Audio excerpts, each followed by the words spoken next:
SER Podcast. En la cadena SER. Put it there, boy. We'll show these fascists what a couple of hillbillies can do.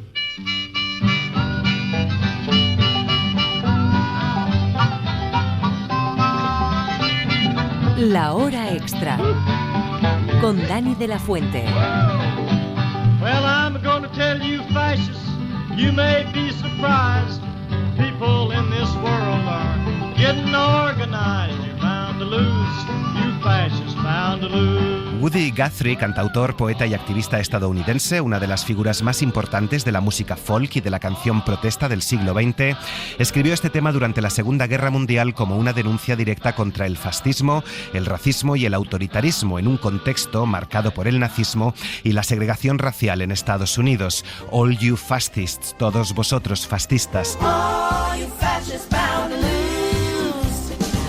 Casi un siglo después, Bette Midler la ha reinterpretado.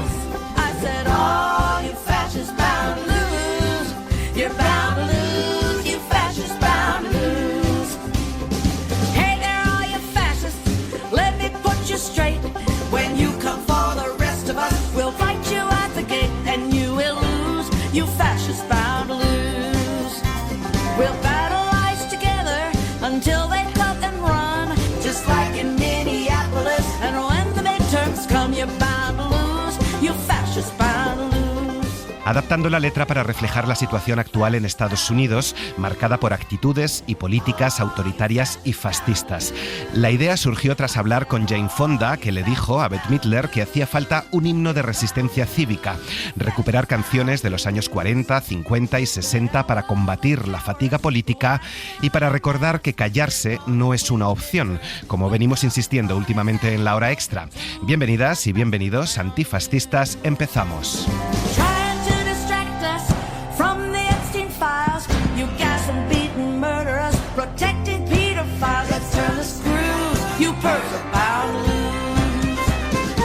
El mundo es una selva, princesa Ubú. María Folguera, bienvenida a la hora extra. Muchas gracias. María es proveedora de contenidos para El Poder. El Poder es el que abre o cierra la mano al arte. María trabajó durante 14 años en el Teatro Circo Price de Madrid, 6 de ellos como directora artística, desde que dejó su trabajo de oficina, donde la vida se medía en meses y donde se podía ejercer cierto control sobre el calendario. Ha tenido que negociar cada mañana con el tiempo. Lo hace desde la posición del artista, que es la de llamar a puertas, educada y paciente, disponible para un asalto en cualquier momento, alerta y a la vez serena. Esto cuenta María Folguera en La prisa y la espera, un ensayo de creación que ha recogido con la editorial Siruela. Dice tu amiga, la editora Sandra Zendal, que a veces confundimos precariedad, ansiedad y cansancio. ¿Este libro va sobre el cansancio? ¿Vives agotada? Este libro va más sobre la segunda opción, que es la ansiedad, ¿no? Pero me gustó mucho esa frase de Sandra Zendal porque actualmente se publican muchos libros sobre cansancio, sobre precariedad, sobre creación artística en un mundo acelerado, y creo que es algo que nos preocupa, y la gestión del tiempo, ¿no? Especialmente. Entonces, quería aclararme a mí misma mientras lo escribía, que si había que distinguir entre cansancio, ansiedad y precariedad, honestamente quizá me ubico en la ansiedad, ¿no? En estos primeros meses, después de haber estado en una oficina durante 14 años, pues tenía prisa por recibir respuesta, por asegurar cosas, por sentir que controlaba el tiempo de alguna manera. Pero creo que otros libros abordan el tema del cansancio. Remedios Zafra, ¿no? La filósofa, pues también aparece en mi ensayo muy citada, porque ella puso ese nombre, ¿no? Ese nombre al entusiasmo. Pero creo que La prisa y la espera es un libro que dialoga por supuesto, con el cansancio y con la precariedad, no la mía en concreto, sino una sensación que puede atravesar la creación artística, pero principalmente la ansiedad, si tengo que elegir una de las tres. María acepta encargos hasta la acumulación por miedo a que no la vuelvan a llamar. Recientemente hemos hablado de ella por su adaptación del Cuarto de Atrás, de Carmen Martín Gaite, o de Fuenteovejuna de Lope, las dos dirigidas por Raquel Camacho. También María estuvo presentándonos La amistad y sus derivas, una conversación con Sabina Urraca. Cuentas que un día te llama Luis Luque, director artístico de Nave 10 Matadero, para ofrecerte adaptar Memorias de Adriano de Marguerite Yourcenar. ¿Qué pasó con aquel proyecto? ¿Por qué no salió? Va a salir seguro, que eso es lo que creo que estoy aprendiendo también con La prisa y la espera. Creo que este libro me ha enseñado que los proyectos, aunque vayan al cajón, están esperando, están aguardando y hay una vida, ¿no? Y ese Adriano se quedó en el cajón por motivos que no voy a desvelar, pero surgió la oportunidad de hacer Ubu, que es lo que vamos a hacer en Nave 10, ¿no? Invitados por Luis Luque, y que de repente tenía todo el sentido del mundo. Veo, curiosamente, esto cuando lo digo me miran un poco ojipláticos en el equipo de Ubu, pero que veo un vínculo entre Memorias de Adriano y Ubu en cuanto a que, digo, anda, he estado trabajando sobre el liderazgo, curiosamente, porque Marguerite Yourcenar escribe Memorias de Adriano en una crisis muy fuerte social tras la Segunda Guerra Mundial. ¿Cómo se ha podido encumbrar a líderes tan destructivos, tan tóxicos? Y ella hace como una especie de alegato del emperador responsable, ¿no? Que sería ese emperador Adriano. Bueno, pues de repente este Ubu refleja el estado actual de los modelos de liderazgo, ¿no? En el que se recompensa la brutalidad, se recompensa la zafiedad, se recompensa la ostentación del abuso, la ostentación de la irresponsabilidad, del proyecto individualista, ¿no? Como, anda, no hay ningún engaño ni hipocresía, ¿no? Como hace Ubu en este texto escrito por Alfred Jarry a finales del siglo XIX, pero que tiene algo de profético. Vamos con todo ello. ¿Qué has mantenido del original de Alfred Jarry, de Ubu Rey, que era intocable? ¿Y dirías que esta adaptación dialoga quizás más con el estado actual de la democracia liberal? Ubu Rey es un texto que siempre va a tener mucho que enseñar y escuchar de la actualidad, ¿no? Por eso es necesaria la figura del adaptador, adaptadora. También se puede hacer un Ubu fiel extremo a la propuesta de finales de siglo. Una construcción arqueológica también será interesante, ¿no? Ahora hubo en Barcelona, en el Museo Picasso, una exposición maravillosa sobre el impacto visual y cultural de Ubu Rey. Y ahí veíamos distintas versiones a lo largo de las décadas. Está, por supuesto, ese Ubu President dels Joglars, que estaba dedicado a Jordi Pujol indisimuladamente, ¿no? Entonces, digamos que en 2040 el Ubu Rey pues, nos contará otra cosa, pero en el año 2026, claro que nos habla de la democracia actual también, y nos habla de esos líderes que fuerzan lo grotesco, que han abolido los protocolos y las diplomacias que servían como referencia y que incluso han descubierto que provocando más que nadie, secuestrando un poco el lenguaje del bufón o la mirada desinhibida de los niños. Me acuerdo mucho del cuento del emperador, ¿no? De Andersen, ese cuento del el emperador desnudo y el niño que le señala. Pues es como si algunos políticos actuales hubiesen robado al niño hasta la palabra desinhibida, ¿no? Como si se colocaran, pretendieran ocupar todos los lugares, el del rey, el del bufón, el del niño que señala, y no dejar un centímetro de la tierra por explotar y por colonizar, ¿no? Hasta el lenguaje y la extravagancia. Ustedes son libres de ver en el señor Ubu todas las alusiones que deseen o simplemente un fantoche, leo en el prólogo de este texto. En la obra no hay referencias explícitas a partidos o a figuras reales, pero todo resulta inquietantemente reconocible o indisimuladamente, como acabas de decir. Ubu maneja el gobierno como si fuera su negocio particular, le encanta todo lo dorado, habla de aranceles, de petróleo, de cerrar medios de comunicación críticos, de poner y quitar jueces a medida. ¿De qué fantoche estamos hablando, María? Porque creo que las alusiones están clarísimas. Sí, Donald Trump está muy presente, pero no solo. Fíjate, me ayudó mucho leer Doppelganger, ¿no? de Naomi Klein, en el que reflexionaba sobre esa sobre dinamitar el lenguaje, sobre dinamitar los consensos y arrebatar, ¿no? Arrebatar la provocación, arrebatar la ruptura, arrebatar la performance, arrebatar el disfraz, arrebatar el día de carnaval y convertir el día de carnaval en una especie de pesadilla inacabable en la que hemos perdido también la medida del tiempo, porque así se consigue que olvidemos. Ya no podemos llevar la cuenta de tantos disparates, tantas agresiones y tantas barbaridades diarias. Entonces hemos olvidado lo que ocurrió hace 6 meses, o nos afecta menos, ¿no? Digamos que en esta economía de la atención han descubierto que forzando al máximo esa productividad hacia la atención vamos a anestesiarnos, ¿no? Definitivamente. Entonces, claro que sí, está el avión de oro, pero porque digamos que estos personajes actuales nos ofrecen. Está también, no sé, pienso en Milei con la motosierra. Son escenificaciones y comentarios chiquititos también, hechos así de soslayo, pero que no sé, que van directos hacia Ubu, ¿no? Hacia ese personaje que para Alfred Jarry era una imaginación del niño que se estaba vengando de un profesor pesado que todos hemos tenido, ¿no?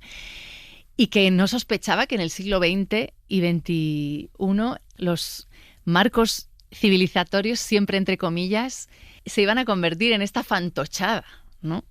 La obra comienza con un mierda que se repite a lo largo del texto. El estreno en 1886 en París fue un escándalo, solo se hicieron 2 funciones. ¿Cómo has trabajado el lenguaje de esta adaptación para que no solo sea provocación, como acabas de decir, sino transformarlo en pensamiento?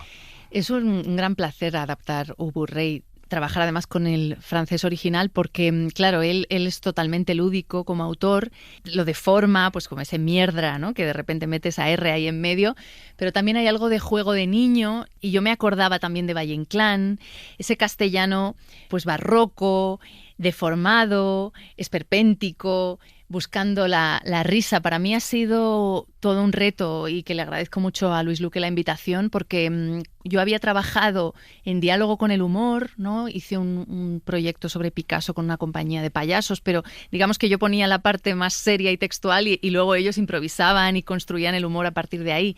Y sin embargo aquí he estado yo, una vez más, a solas en mi escritorio, escribiendo frases. Y yo me preguntaba, ¿pero cómo lo hacen los cómicos? ¿Cómo? ¡Guau! Qué difícil estar en tu soledad y con tu escucha y con tu memoria ir construyendo la comicidad, ¿no?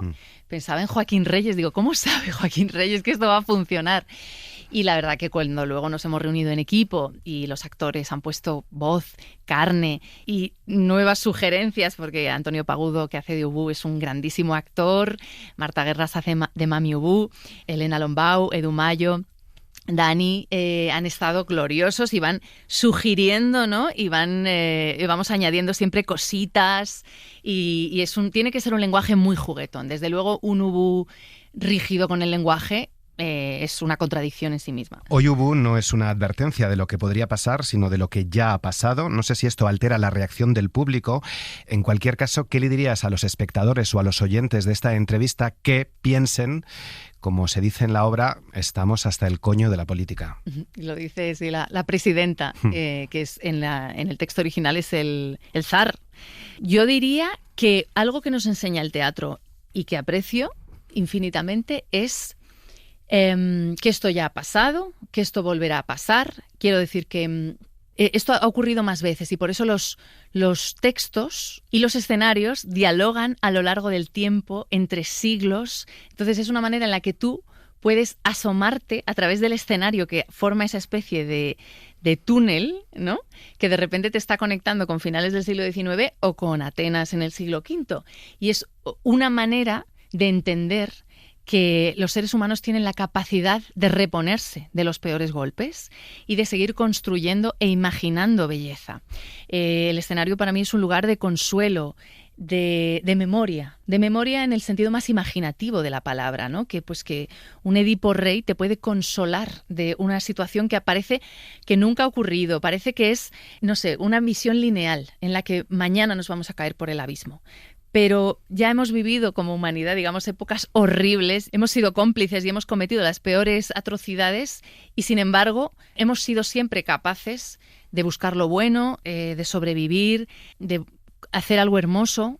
Por ejemplo, ahora nos parece que esta manera de hacer política es brutal e insólita, pero también estoy segura de que en los años 20, al ver a Mussolini o a Hitler performar de esa manera, también había una sensación de ruptura de Marco inaudita, de manera de hacer política muy agresiva, muy provocadora, y que mucha gente estaría tan angustiada como estamos ahora. Entonces me parece interesante mirar con ojos cíclicos y por eso mismo saber que quizá hay cosas que se repiten inevitablemente, pero desde luego conocerlas y observarlas ya modifica. Y hilar la memoria está transformando lo observado. Mami Ubu adquiere en esta versión un protagonismo enorme, también contradictorio, es la gran urdidora de todo, la cabeza pensante, el resto parece que son peleles a su alrededor.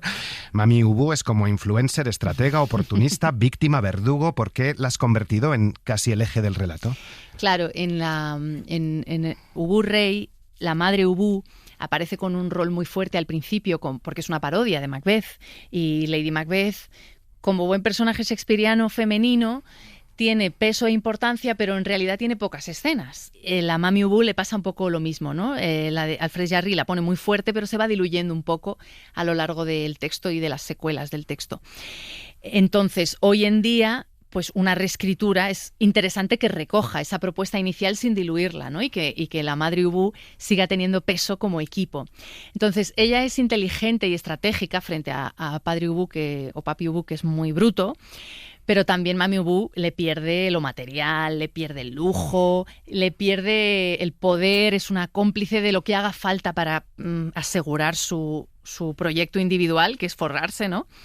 Y me parecía interesante también conectarla con la reivindicación actual de algún sector mediático, que es esta Stradwives, ¿no? O esta feminidad tradicional en la que de repente reivindicas que el patriarcado es lo más óptimo, que es el que te va a defender y el que te va a permitir vivir una vida plácida y comprarte cosas bonitas. Lo que pasa es que Mami Ubu al final también le atrae la contradicción, ¿no? de halagar el patriarcado, pero también colocarse en un lugar de poder de presidenta que le tienta.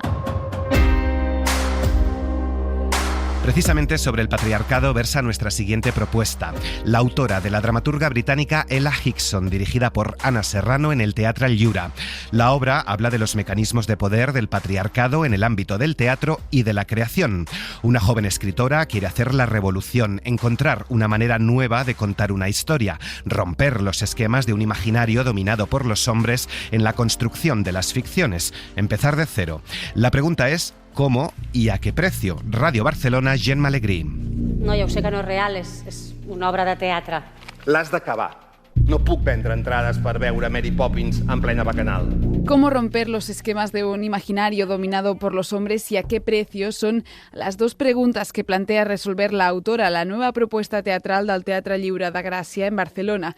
Una historia sobre una mujer joven que busca explicarse a ella misma, además del mundo, a partir del arte, el teatro y la escritura. Por mucho que nos empeñemos en racionalizar todo esto, al final es una obra que se explica en base a dejarse llevar. En base a deixar-se portar, y crec que es la deconstrucció. Y creo que es esto, la deconstrucción, lo que más nos ha costado a todas, porque al final todas venimos de una estructura patriarcal, de intentar entender, priorizar la razón, intentar tener ideas claras sobre las cosas, y esta pieza habla de todo esto.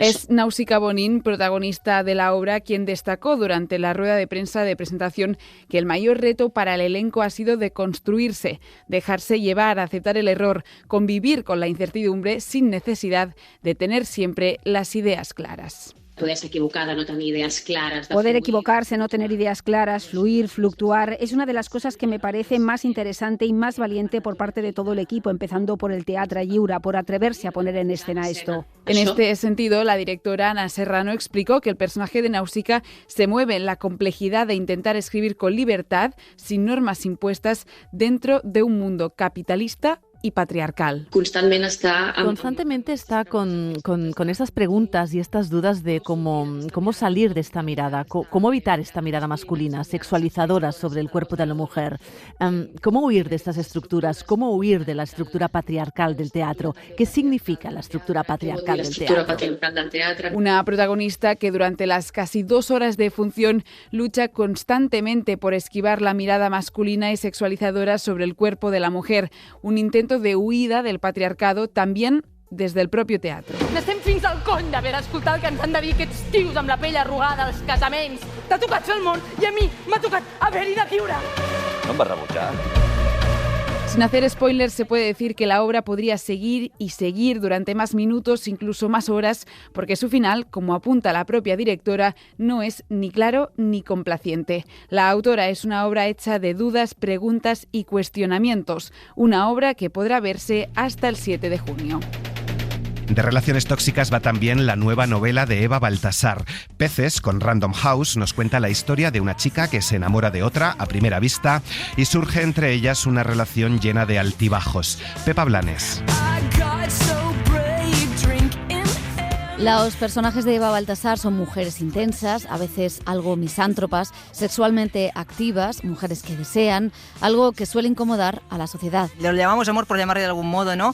Puede sacarnos lo peor de nosotros, sí, y en el momento en que saca lo peor de nosotros nos convertimos en peores personas. Por eso está bien elegir compañeras, compañeros de amor que nos hagan estar bien y mostrar lo mejor de nosotros mismos, sacarlo de ahí. Son las protagonistas de novelas como Permagel, obra que nos dio a conocer la faceta narrativa de esta poeta y que cuenta con adaptación teatral ahora mismo en Barcelona.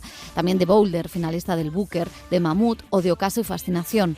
Narradoras en primera persona que exploran temas como la maternidad, la soledad y el amor tóxico. Y eso es lo que centra Peces, una novela donde el monstruo surge del propio amor. Yo tengo una forma de escribir que es como muy intuitiva y muy fácil para mí. Es decir, yo sabía que quería crear una historia de amor, quería estar ahí dentro un par de años, pero no sé nunca hacia dónde me va a llevar la novela. No sé qué personajes va a haber, cómo va a terminar, no. Y necesito encontrar una voz que me lleve, que me seduzca muchísimo. Y es curioso porque yo creía, tal como había pasado con mis 4 novelas precedentes, que el personaje al que yo iba a conocer bien es la voz narradora, ¿no? En este caso la escritora. Una escritora recorre un pequeño pueblo después de haber firmado libros en una librería y se queda prendada de una mujer que vende pescado. Se enamora y empieza una relación que no irá bien desde el principio. Una obsesión, un amor que la anula, que la convierte en otra persona. Son esos perfiles que son grandes manipuladores también y necesitan ser el centro del universo y que tú empieces a orbitar alrededor suyo, ¿no? Digamos que cuando la escritora se enamora pierde el norte completamente. El foco que estaba centrado en ella desaparece y pasa a estar centrado en ese sol en que se convierte Victoria para ella. Entonces, pues empieza a descuidar su casa, de repente ya no puede escribir, ¿no? Se ve incapacitada para escribir porque todo su mundo está enfocado en Victoria. Victoria es esa mujer de la que se ha enamorado la narradora. Es como el dragón que tiene que matar la heroína, un dragón que puede destruirte, maravilloso, pero con mucho peligro. Y es con la escritura como ella consigue acabar con él. Hay momentos en que son un clic, ¿no? Ocurre alguna cosa y de repente todas las otras que habías dejado pasar, ¿no? De repente las ves clarísimas y dices, ostras, yo creo que es el momento en que ya te estás empezando a cansar de sufrir. Claro. Y hay la gotita esa que ya ha colmado el vaso, ¿no? Y ahí ya te planteas seriamente si es un buen lugar para ti. Con una prosa poética, intensa, concisa y directa que explora la psicología femenina, el cuerpo y las relaciones con una mirada cruda y sin prejuicios, nos sumerge en la intimidad de esa relación con una descripción exhaustiva de la casa, los objetos que habitan en ella y las comidas que preparan, también de las escenas de sexo.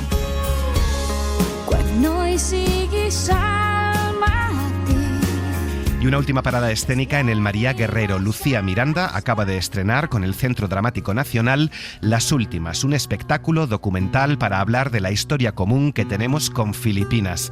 Raquel García. Hablar de colonialismo sigue doliendo, explica la actriz de origen filipino Alexandra Masancay, una de las protagonistas de Las Últimas, un proyecto documental que surge de las propias reflexiones de la dramaturga Lucía Miranda sobre el colonialismo, la relación entre España y Filipinas y nuestro presente con la excolonia. Todo comienza con un encuentro con la compañía filipina PETA Theatre. Y ellos vinieron aquí, nosotros fuimos a Filipinas y estuvimos en Manila y en Leyte. Y de aquel viaje nació esta idea, ¿no? Porque de repente viajamos y nos dimos cuenta de que ellos sabían muchísimo sobre nosotros y que conocían muy bien la historia que tenemos en común y nosotros nos sentimos bastante ignorantes porque no teníamos ni idea de la historia en común. Antropólogos, historiadores, religiosos, testimonios reales del propio equipo. Fue necesario un profundo trabajo de investigación con decenas de entrevistas, aunque muchas de las relacionadas con instituciones españolas no permitieron usar ni sus nombres ni su relato. Todos los casos que no han querido, o sea, que me han dicho, usa el material que te estoy dando, pero no me saques como personaje verbatim. No quiero que nadie me pueda reconocer y no quiero que aparezca mi nombre y mi institución. Creo que tiene que ver con que institucionalmente hay un conflicto con cómo se cuenta el relato sobre el colonialismo, y lo estamos viendo. Hay algo de circo, de musical, en las últimas, que pretende ser un acercamiento lúdico a un debate abierto que institucionalmente sigue generando polémica y que ofrece muchas lecturas. O sea, nosotros tenemos una escena, la primera escena abrimos con se hace o no se hace la estatua a los héroes de Valer en la plaza del Conde del Valle Suchil, que fue un conflicto en el Ayuntamiento de Madrid.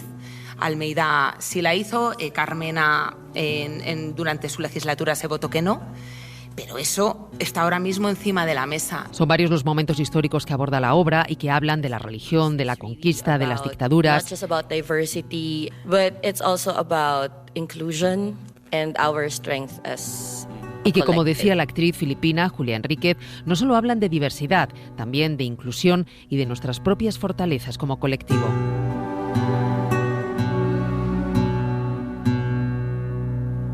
La hora extra.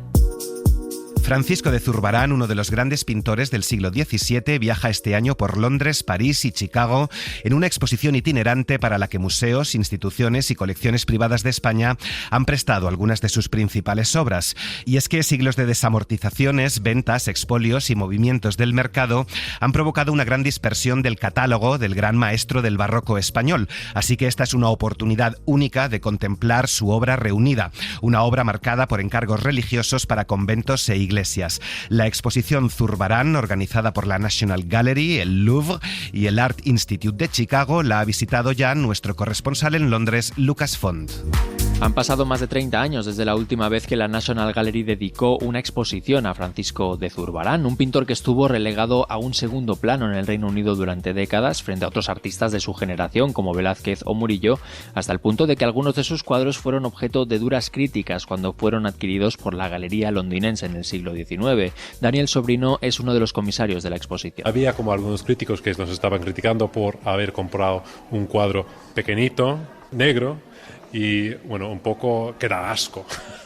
Y por supuesto ahora, bueno, sabemos mejor y bueno, también el público británico, bueno, ha conocido un poco más la obra de Zurbarán. Más de 40 cuadros del pintor extremeño forman parte de esta muestra, entre ellos sus imponentes Cristos crucificados, la Inmaculada Concepción y sus retratos de santos recreados con una enorme delicadeza y realismo, tanto en sus rostros como en sus detalladas vestimentas. Puedes ver desde sus primeros cuadros un interés muy marcado por el sentimiento un poco de los textiles, de los tejidos, y va también como inventando un poco, bueno, la vestimenta de unas santas, y eso es muy interesante, es como es un diseñador de moda. Obras emblemáticas del artista como el Agnus Dei o el Cristo crucificado con un pintor ocupan un lugar destacado en esta exposición, que dedica a su vez un espacio a los pocos bodegones firmados por Zurbarán en toda su trayectoria y también a los realizados por su hijo Juan, cuya muerte con tan solo 29 años truncó una carrera prometedora. Y en los cuadros de su hijo, de Juan, podemos ver como una plenitud de cosas que van por todas partes. Hay ramas, hay citrones, hay limones, hay un poco de todo. Y eso es un poco la diferencia entre los dos. En los cuadros del hijo tenemos el sentido del pleno barroco, y en los cuadros del padre un poco más un sentido casi medieval. La exposición cuenta con préstamos de museos de Francia, España y Estados Unidos, además de coleccionistas privados, y estará disponible en la National Gallery de Londres hasta finales de agosto. Después se podrá ver en otras dos instituciones colaboradoras, el Louvre de París y el Instituto de Arte de Chicago, entre el próximo octubre y junio de 2027. De Londres a Berlín, donde hemos asistido al 10º aniversario de la colección Feuerle, que se encuentra en un antiguo búnker de la Segunda Guerra Mundial. Más de 6.000 metros cuadrados de exposiciones con obras desde hace más de 5.000 años, junto a otras contemporáneas y a las que estos días se unen trabajos del fotógrafo Adam Fuss y un dibujo renacentista atribuido a Leonardo da Vinci. La colección es propiedad de un matrimonio formado por un alemán y una española, Sara Puig, presidenta de la Fundación Miró. Con ellos ha conversado Carlos Córdoba. Estamos en el interior de un antiguo refugio para la red de telecomunicaciones de la compañía ferroviaria alemana durante la Segunda Guerra Mundial. Berlín se enfrentaba entonces a sus días más oscuros. Tras una intensa búsqueda, el matrimonio formado por Desiree Feuerle y Sara Puig encontró en este búnker el lugar perfecto para acoger su colección de arte antiguo y contemporáneo. El arquitecto británico John Pawson fue el encargado de transformar este espacio en un museo, conservando su esencia, la rotunda fachada y los pilares de hormigón. Sara Puig es también presidenta de la Fundación Joan Miró de Barcelona y forma parte del consejo de numerosas instituciones culturales internacionales. Era un espacio que conectaba muy bien con la colección, que yuxtaponía su arquitectura brutalista con la finura y el refinamiento de la exquisitez de la colección. La primera obra nos recibe en el sótano, completamente a oscuras, cuando de fondo suena John Cage. Una pieza minimalista, casi silenciosa, creada ex profeso para este espacio. Entras en una sala oscura con música de John Cage para limpiar un poco el cerebro, la cabeza de tantas cosas que tenemos, tantos información o ruido que tenemos en el exterior, para vivir, dejar aflorar las sensaciones, las emociones de cada uno, para entrar en cada una de las piezas que conforman esta exposición. Así comienza un recorrido entre esculturas de gemeres del sudeste asiático de los siglos 7 a 13, iluminadas a fogonazos en la penumbra. No busque audioguías ni cartelas informativas en este museo porque no las va a encontrar. La colección Feuerle invita a sus visitantes a dejar sus móviles en la entrada y a pasear sin urgencias, en un camino más introspectivo que académico, en el que piezas con 15 siglos de antigüedad conviven con grandes nombres del arte actual, como el de Anish Kapoor, unidas por el hilo invisible que une las cosas bellas. Ahí están las fotografías de enorme carga erótica del japonés Araki. Cerca, terracotas birmanas del 3600 a.C. o vasijas de Banchiang, el yacimiento arqueológico tailandés declarado Patrimonio de la Humanidad. Junto a las imágenes que exploran la luz del fotógrafo británico Adam Fuss, mobiliario imperial chino de laca y piedra, de alrededor del 200 a.C. hasta el siglo XVIII, o una escultura de la española Cristina Iglesias. Es una fuente muy erótica de bronce por donde transcurre el agua en forma de un goteo muy sensual. O sea, de manera que su escultura se convierte en un espacio de reposo, de meditación, de asimilación de todo lo visto. El director artístico de la colección, el coleccionista y experto en arte asiático Desiree Feuerle, ha yuxtapuesto épocas y culturas en una obra total, sinestésica, dirigida a los sentidos y que deja a un lado la ordenación habitual de los museos para sumergir al visitante en la meditación a través de la belleza. Para mí lo más importante es sentir. Sentir primero, antes de pararte a ver y mirar las obras. Es como cuando paseas por un parque o te adentras por la selva. Lo importante es el sentimiento, el olor, lo que percibes. Eso es lo que te lleva a un mundo hermoso y diferente. Otra de las sorpresas la guarda la Sala del Incienso, que ofrece la oportunidad exclusiva de participar en una de las tradiciones más antiguas de China, con más de 2000 años, reservada entonces a eruditos, monjes de rango superior y emperadores, y que la Feuerle presenta como una práctica artística. La colección está considerada una de las colecciones más notables de arte asiático en Europa. Es privada, pero cualquiera puede visitarla viernes, sábado y domingo con reserva previa. No se la pierda. Entrará en un búnker, saldrá de un monasterio. He visto gente llorar y emocionarse mucho. Hoy nos vamos con Toldos Verdes. Yo quiero verte y no he salido de tu portal. Es tan fuerte que me pasa en el cuerpo que es tan fuerte. Hace tiempo que quiero estar así es como se llama el segundo disco de la banda madrileña entre el garage y el punk. Ha hablado con ellos Íñigo Renedo de Fuego y Chinchetas. La banda madrileña sigue con la misma receta de su primer disco, pero con un menú que cada vez gusta más. Y es que en este segundo trabajo algo ha cambiado. Han encontrado una identidad. Creo que hay pues un concepto detrás del disco bastante más claro. Siempre pues nos gusta mejorar en muchos ámbitos de la vida y en la música pues nos pasa un poco lo mismo. Pero cuando algo funciona es mejor no tocarlo. Por eso la temática de las canciones de Toldos Verdes sigue intacta. El amor es el motor del grupo, pero hay muchas formas de amar. El romántico es predominante, como en San Petersburgo o Regalarte flores, pero existe el de amistad y también el familiar, como en Ascensión Bielsa, un tema que recuerda a la calle de Vallecas donde vivió la abuela de Álvaro Artaza, batería del grupo. Me apetecía darles espacio a ese amor familiar que ya no está ahí, que es muy importante para mí, y como que sentía que mi abuela estaba, aunque no estuviese físicamente, pues que me estaba dando consejos y me estaba dando su visión de la vida. Ese sentimiento de barrio está muy presente en la banda y por ello sufren la pérdida de esencia de la ciudad con la gentrificación o la subida de los alquileres y el precio de la vivienda. Saber cómo estás, creer en la paz mundial. Una preocupación generacional que para Álvaro Vidal, vocalista y guitarra, crece exponencialmente con las guerras. Y también es duro como banda, pues que tienes que hacer publicidad de tus próximos conciertos, de tu nueva canción por redes, ¿no? Pues subir eso y luego al instante ver la siguiente historia, pues una noticia de un nuevo bombardeo en Gaza o que de repente Donald Trump juega a hacer sus cosas. Pese a todas las adversidades, Toldos Verdes tiene la virtud de soñar incluso en lo imposible, como en Paz Mundial, uno de los temazos de su segundo disco que ya han presentado en Madrid y Barcelona y con el que seguirán girando durante los próximos meses.